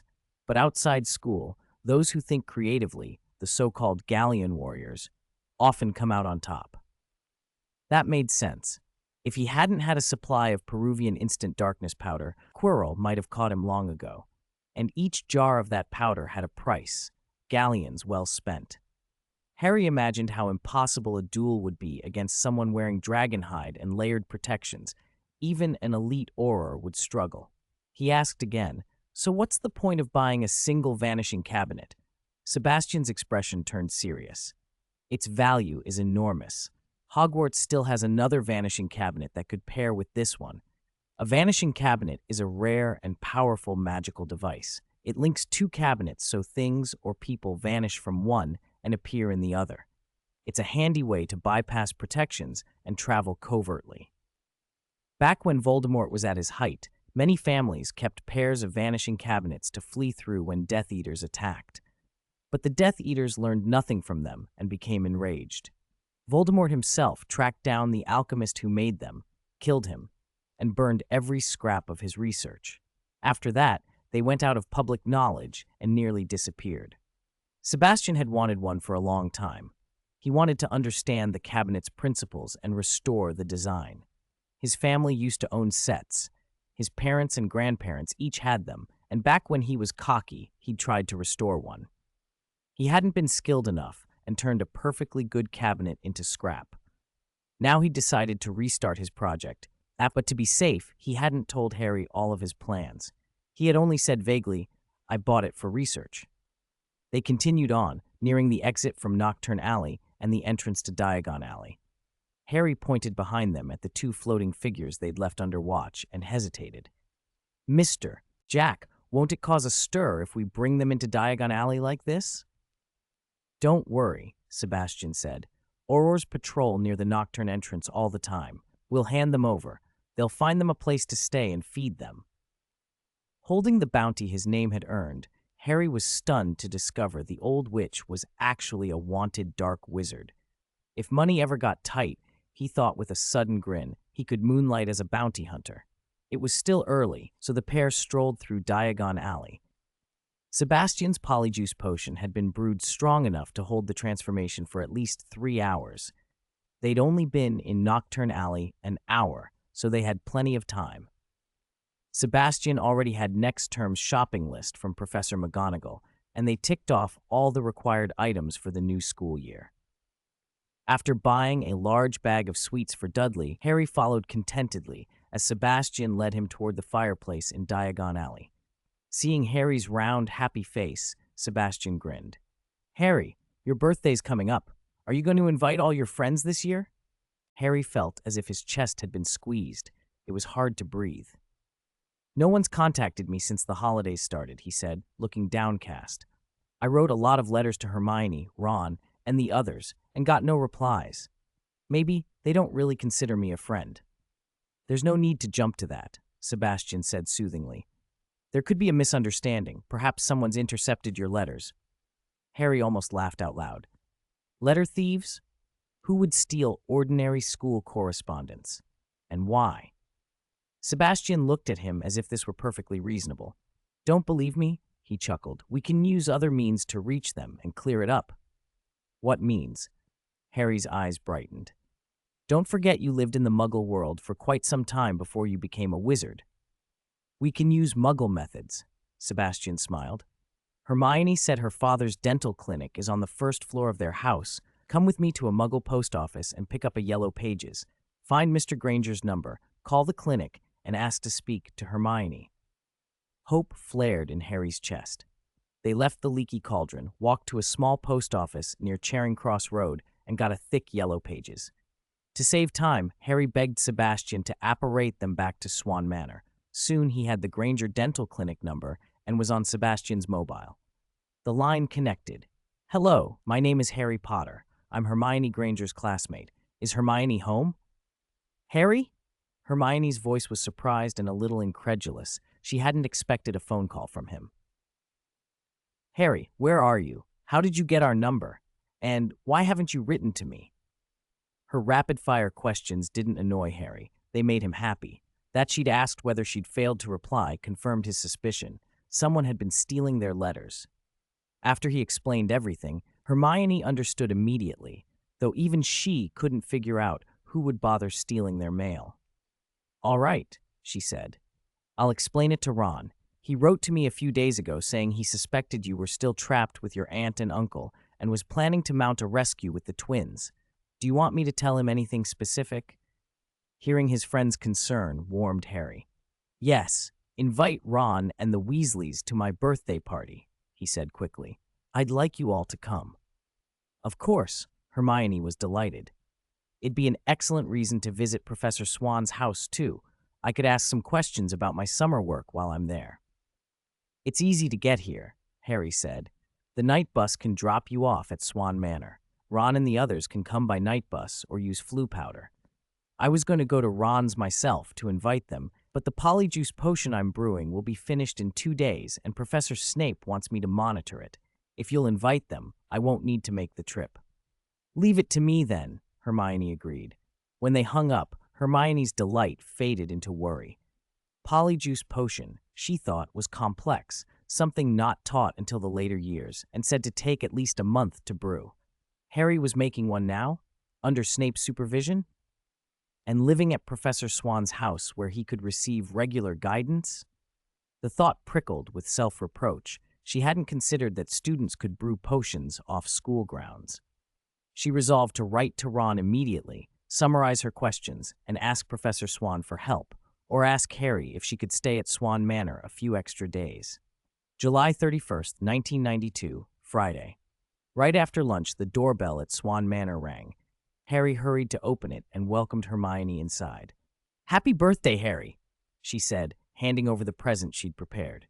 Since it was Hermione's first time at Swan Manor, Harry gave her a tour, showing her the rooms and the grounds with pleased enthusiasm.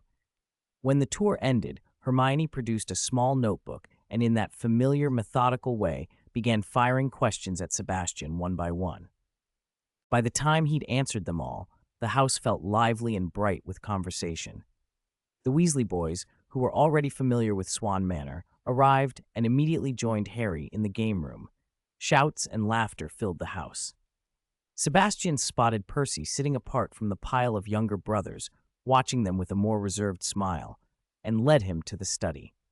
"Congrats on your excellent OWL results," Sebastian said, pouring a tall glass of iced cola for Percy and placing it in front of him. His eyes showed genuine admiration as he looked at the student who had earned 12 OWL certificates. "You'll be in your 6th year in September. What are your plans?" Chapter 156, Number 15, Weasley. "Come to my bowl. Plans for the future? There are so many. My most recent plan is to make Penelope my girlfriend. Then I'll keep studying hard and try to become student body president in my 7th year." Percy took a sip of his soda and, excited, began laying out his 6th and 7th year plans to Professor Sebastian Swann. "Student body president, huh? Not bad," Sebastian smiled. "And after graduation? How have you planned your life after graduation?" Sebastian asked. Without hesitation, Percy answered firmly, "Professor Swann, I hope to join the Ministry of Magic after I graduate and work my way up to a senior management position." "Don't laugh, but I like power. I want power, and I want to hold it. There's nothing to laugh at. Everyone has their own goals," Sebastian chuckled. "Why do you want that?" Percy's face softened with a trace of reminiscence. "At first, it was mostly my parents' expectations. In their eyes, working for the ministry is the most respectable job in the whole magical world. They pushed Bill and Charlie toward it, but my brothers loved freedom and adventure. They didn't want the ministry's 9 to 5. Bill went to Egypt to be a cursebreaker, and Charlie went to a dragon sanctuary in Romania. So their hopes fell to me." Percy smiled wryly. "To be honest, of all the kids still at school, I think I'm the one most suited to the ministry. Fred and George are the liveliest of the lot. Asking them to work at the ministry would be harder than killing them. Mum's plan for them won't work out, I'm sure of it. As for Ron," Percy shook his head, smiling, "who knows? Right now his grades probably won't meet the ministry's requirements. The only realistic path for him might be to join the Auror office. And Ginny," he looked fond and protective. "As for little Ginny, I think she should do whatever she wants when she grows up." Sebastian understood. Percy had been shaped by his parents' expectations, and that seeded an ambition to join the ministry. He was orderly and serious in a way his brothers were not, more persistent, more driven. Sebastian had always suspected the Sorting Hat had been a bit biased that year to put a Weasley into Gryffindor. Percy's temperament fit Slytherin or Ravenclaw at least as well. He smiled and pressed on. "Are there any other reasons you want power?" "Yes." A note of melancholy crept into Percy's voice. "After my parents' influence, what cemented the idea was poverty. The Weasleys have a good reputation, but we've always been poor. As a big family, we live very frugally. I remember when Ron started school last year, he couldn't even afford a new wand and was using Charlie's old one. I also want to thank you, Professor, for the work-study suggestion." Percy looked at Sebastian with gratitude. Ron applied for a work-study at the dueling club and bought a new wand with his wages. He spent the whole summer showing it off. Percy's expression hardened with resolve. "Our family's poverty put a lot of pressure on me from a young age. I want to change our situation through my own efforts and give my family a better life. Becoming a high-ranking ministry official is the surest way to improve our lot." "A remarkable ambition," Sebastian said approvingly. Percy's motives were still pure. He wanted to lift his family. But Sebastian knew how ambition could change a person. He also knew how the ministry worked. "Which department are you thinking of joining?" Percy blurted. "The Department of Magical Law Enforcement. Or maybe the Department of International Magical Cooperation." Sebastian listened, then said thoughtfully, "Have you considered this? Your father is a peripheral figure in the ministry. If you join, you'll have no real background. Everything will depend on you. If you only want to be an ordinary employee, that's fine. But your aim is higher. You want influence, a senior position. Without connections, how long will it take to climb? How many times will a promotion go to some well-connected relative instead of you? Percy's smile turned bitter. He had known all this. He knew the ministry favored connections. Even if it's hard, I'll climb slowly. I'll work harder than others. I can treat the ministry like my second home. I believe the leaders will notice my efforts and promote me. Sebastian's smile was half amused, half sad. Have you considered that in the ministry, every promotion is a one-for-one deal? How can you be sure the next opening will fall to you and not to someone with better family ties? There was nothing Percy could say to guarantee it. If his father had been well-connected, fair competition would at least be possible. Percy gave a rueful laugh. He knew that hard work alone might not be enough. Advancement depended on the favor of those already in power. Seeing Percy's discouragement, Sebastian's expression softened. Percy, I admire you very much. You remind me of myself when I was young, clear-headed and ambitious. After you graduate, I can help you become a senior official in the ministry. Percy straightened at that. You would do that? Yes, Sebastian said, but you must agree to my conditions. Would you like to hear them? Chapter 157. Professor, I will do whatever you say. Percy's heart leapt at Sebastian's words. Help him become a high-ranking official in the Ministry of Magic. What an irresistible offer. Professor Swann, I'd like to know the conditions, Percy said, forcing himself to sound composed, though his hands trembled slightly with excitement. The condition is this. Once you enter the ministry, you must become my man, Sebastian replied. Just that one demand? It sounded almost too easy. After all, anyone joining the ministry chose a side. Why not side with someone already certain of victory? Percy's face flushed. Professor Swann, I'm willing, he began. Sebastian waved a hand to stop him. Don't be hasty. First, listen to how I intend to place you. If you still want to work for me afterward, then we'll make it official. Percy settled down and watched him closely, determined not to miss a single word. He had made up his mind. If the terms weren't unreasonable, he would accept and seize this chance. First, Sebastian said, let me be clear. I will not place you in the Department of Magical Law Enforcement or the Department of International Magical Cooperation. Percy frowned. Those appeared to be the most powerful departments. Why exclude them? Then another thought struck him. There was something even closer to the center of power than those departments. The Minister of Magic's office. Could Sebastian be arranging for him to become a ministerial secretary? Sebastian smiled knowingly and cut off Percy's speculation. Don't get your hopes up yet. I'm not putting you into any existing department. Percy was unprepared for that. If not an existing department, then where? Sebastian certainly wasn't wasting his time. He must have a concrete plan. Percy swallowed his questions and listened. Percy, Sebastian said, every managerial post in the current ministry is saturated. There are always more people lining up for positions than there are openings. Why compete within that broken cycle? Why not change the game? Create a new department with real authority. A newly established department means many vacant positions. With my backing, you could make a double jump, maybe even a triple jump, and rise to the top quickly. Percy stared at him, stunned. A new department, of course. While Percy had been thinking of applying to existing posts, Sebastian had been planning to create one. It was bold, visionary, and entirely feasible with Sebastian's connections. He must have been preparing this for some time, keeping things quiet until the right moment. Percy's chest pounded. A new department meant abundant opportunities. If he grabbed this, he could leapfrog years of slow advancement. He understood that Sebastian would reveal only what was necessary now. Details like the department's exact functions and official founding date would be withheld until after Percy committed. The prize was too big to risk leaking. Percy's face hardened. Professor Swann, from now on, wherever your wand points, that will be my direction, he said, without hesitation. Sebastian arched a brow. Are you certain? If you agree, I'll assign tasks. The next 2 years will be hard, harder than preparing for your OLs. No need to warn me, Percy replied instantly. Whatever you ask, I'll do. Very good, Sebastian said, satisfied. This next part is top secret. You mustn't tell anyone, even your parents."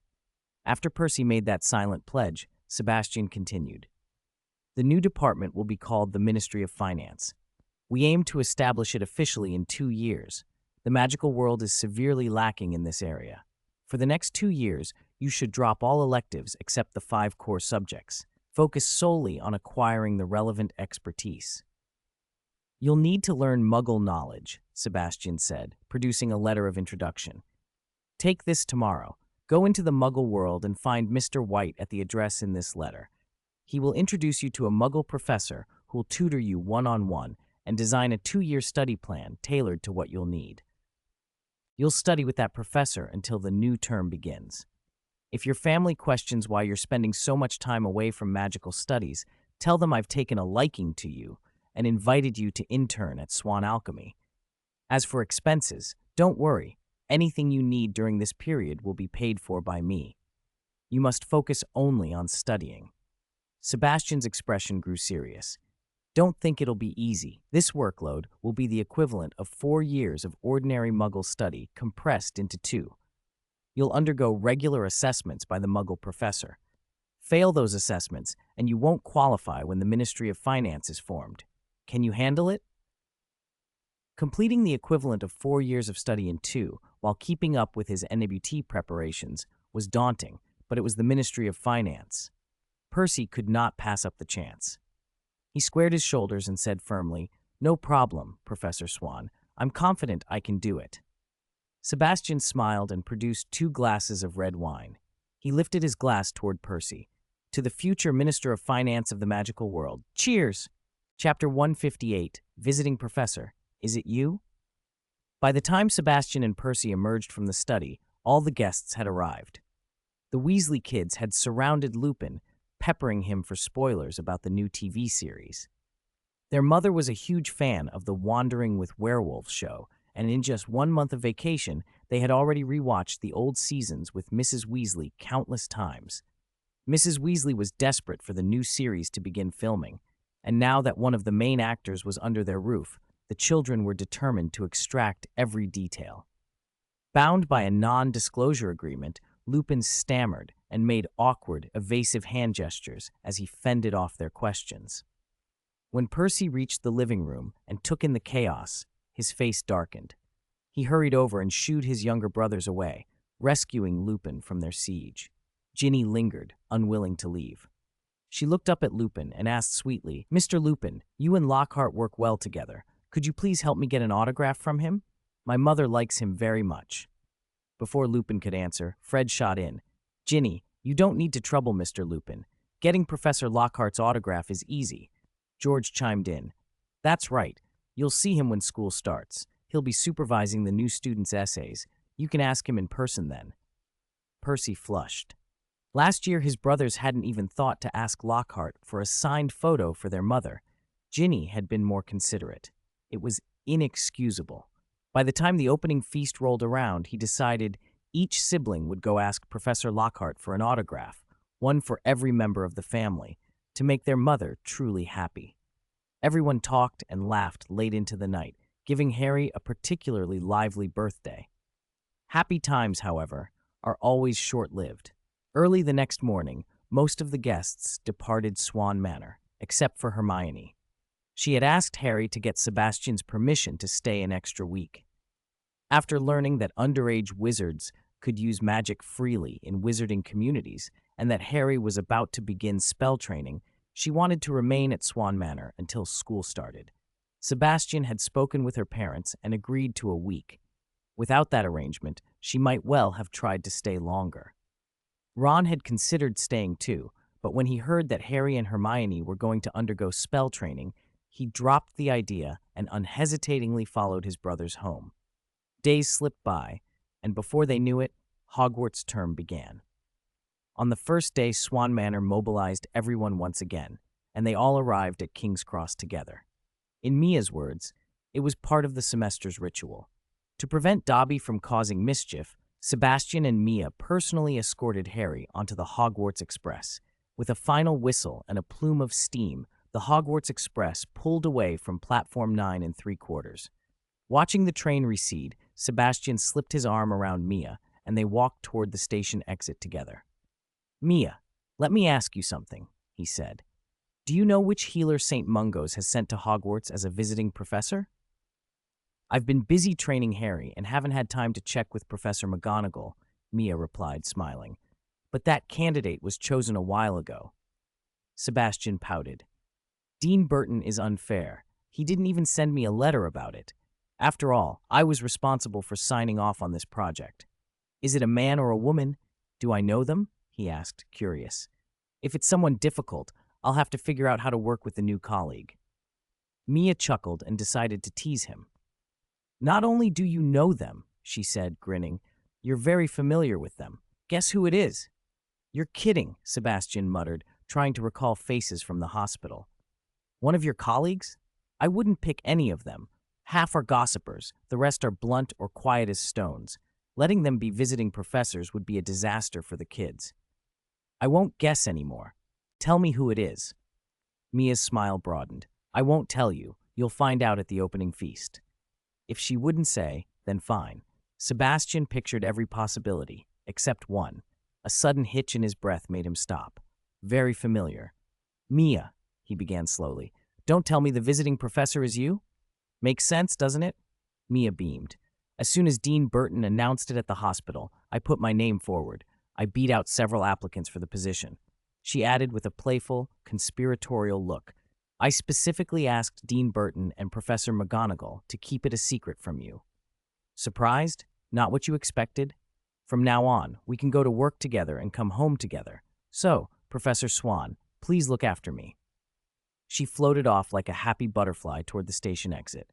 Watching her go, a tangle of emotions rose in Sebastian. He was genuinely pleased. This was a fantastic opportunity for Mia to showcase her skills at Hogwarts, an important step in her career.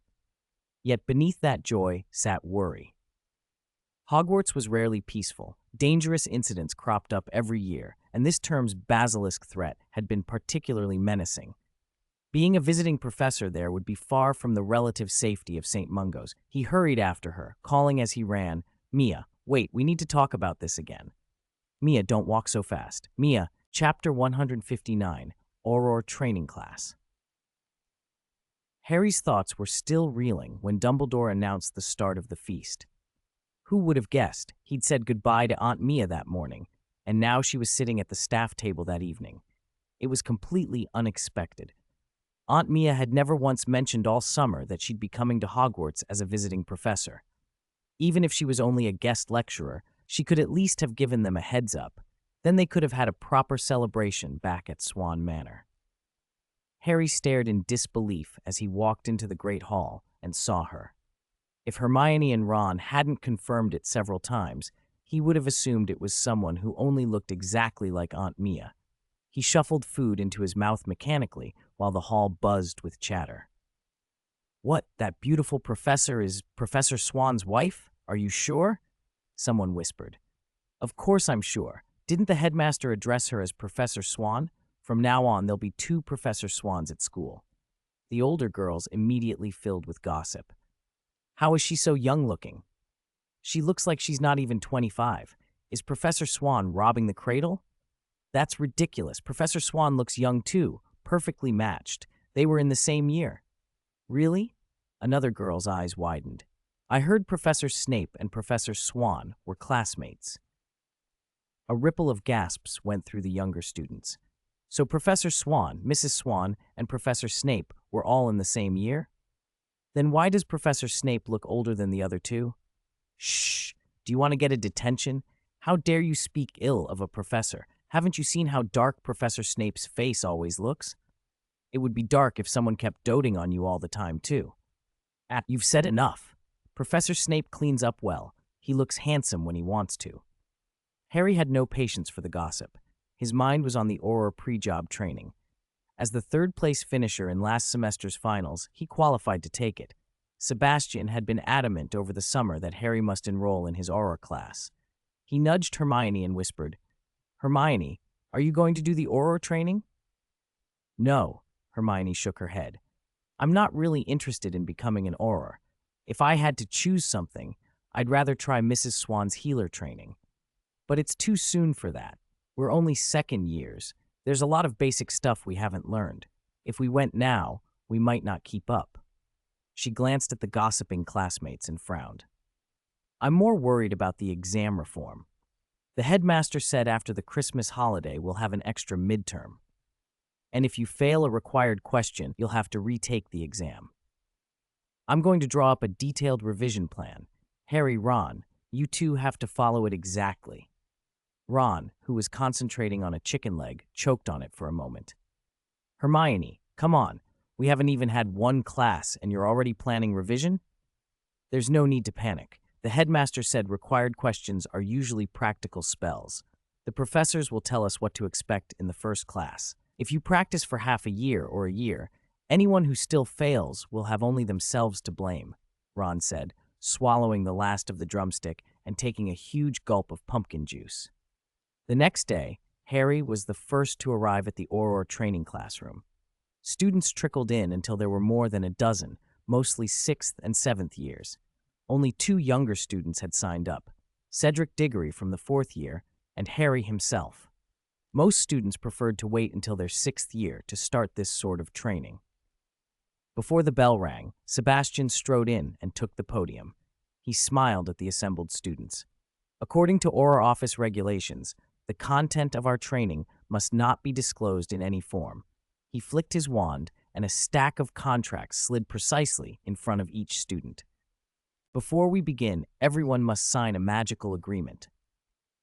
The younger students glanced at one another, so much for showing off what they'd learned to friends afterwards.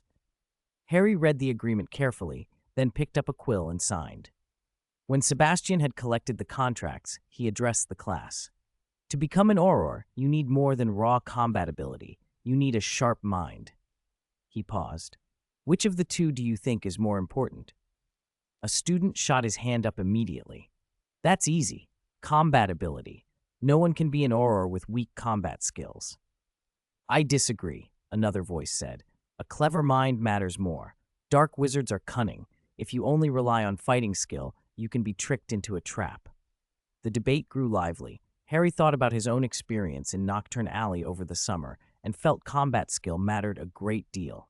Before he could form a final opinion, Sebastian raised a hand and silenced them. Look at the Auror office records from last year, he said. Only about 1/10 of Auror injuries were caused by direct, frontal combat with dark wizards. Far more injuries resulted from stepping into traps or falling for tricks. He fixed them with a steady look. Clearly, to be an excellent Auror, a clever mind is more important. In this session, I will present a case for you to experience firsthand. Chapter 160. I'm sorry. You've already sacrificed yourself. Under everyone's expectant gazes, Sebastian raised his wand and sent an empty desk floating toward the front. Engorgement charm. The desk stretched, growing longer and wider until it filled the space before them. Then Sebastian produced a bag, the kind enchanted with an undetectable extension charm, and the teaching props he'd prepared earlier flew out, scattering across the tabletop.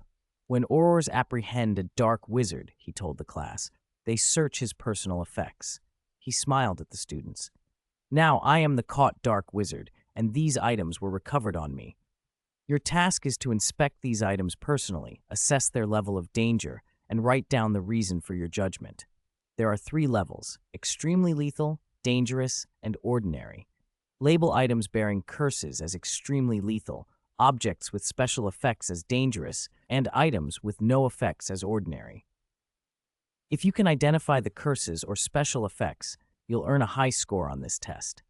Everything here is a prop, items I created to resemble the belongings of a dark wizard, he added, waving a hand.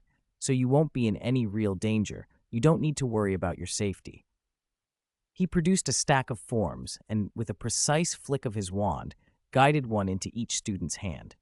No methods are restricted. You have 20 minutes. Come up and begin. Oh, and one more thing. A faint smile crossed Sebastian's face. All judgments must be completed independently. He raised his wand again and made a small, sweeping gesture toward the students. They opened their mouths to speak and found no sound came out. They could move their lips and shrug, but they could not make a noise. A few exchanged bewildered looks, winking and pulling faces at each other. Prospective aurors, what are you waiting for? Begin. The students left their seats and crowded around the desk. The props were plentiful, enough for 2 items per person, so no one needed to wait long. Some were cautious, bending to study a letter on the table with a furrowed brow. Others were bold, lifting a beautiful necklace to the light for a closer look. A few held their wands up, directing them at a crystal ball to test its danger level. As they examined the objects, their initial wariness eased. Most items seemed harmless. This one must be ordinary. That student over there handled it without any trouble. Maybe all of them are safe. If only we could discuss this with others. After all, dangerous dark arts objects should be recognizable at a glance, shouldn't they? Do aurors really have to distinguish things this difficult in the field? Harry stood before the spread of items, turning them over in his mind. From his experiences in Nocturne Alley, he knew many dark wizards hid curses in beautiful jewelry. Other seemingly innocuous trinkets could have lethal effects. Watching the older students handle things confidently, he shook his head. So brave, or so naive. Anyone who's been to Nocturne Alley would know not to touch strange objects without caution. Sebastian wouldn't risk a real teaching accident, but that didn't mean every prop was completely harmless. How was he supposed to tell which were cursed and which only had special effects? Sebastian hadn't taught that. The 6th years didn't seem sure either. Their methods varied wildly. What should he do? Turn in a blank form? He ran a hand through his hair in frustration. There was still so much he didn't know. All right, judge by appearance then. Oddly shaped or unusual items, extremely lethal. Particularly exquisite pieces, extremely lethal. Plain items, ordinary. As for things with special effects, he couldn't tell them apart. 20 minutes passed quickly. Sebastian waved his wand. The completed forms flew from the students' hands and landed neatly on the lectern. Voices returned to the classroom like a dam breaking, and the students began to compare notes. Hey, which one did you mark extremely lethal? Apart from the skull, I couldn't tell any of the others. You don't have to ask me. That skull looks like something a dark wizard would carry, no doubt. The rest, I couldn't tell either. Sigh. This should be something we learn properly in Defense Against the Dark Arts. What's the point? That professor changes every year. Their skill level varies. We never get much useful continuity. Harry moved through the crowd, looking for someone to debate with, and found Cedric near the crystal ball. They'd overlapped on the Quidditch pitch before, so Harry approached him. Cedric, did you figure any of them out? Cedric smiled. Honestly, I'm not very sure either. I only marked that bracelet as extremely lethal. I can't explain why. I just had a bad feeling about it. For special effect items, there was a palm-sized bull's head statue I thought had an enchantment. I've read a few dark arts defense texts, so that helped. The rest? No idea. Looks like to be an auror, you'll need to read a lot more and broaden your knowledge. As they spoke, a commotion erupted on the other side of the room. Hey, why is your face turning green? Don't talk about him. Look at your arm. You're going green all over. Really? Is this a poisoning or a curse? I don't feel any different. Merlin's pants, I'm going green too.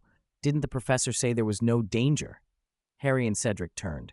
Several of the older students, nearly 10, had taken on a startling green pallor. Only a few had not. Harry studied them carefully and realized that every student who had turned green had touched items on the table.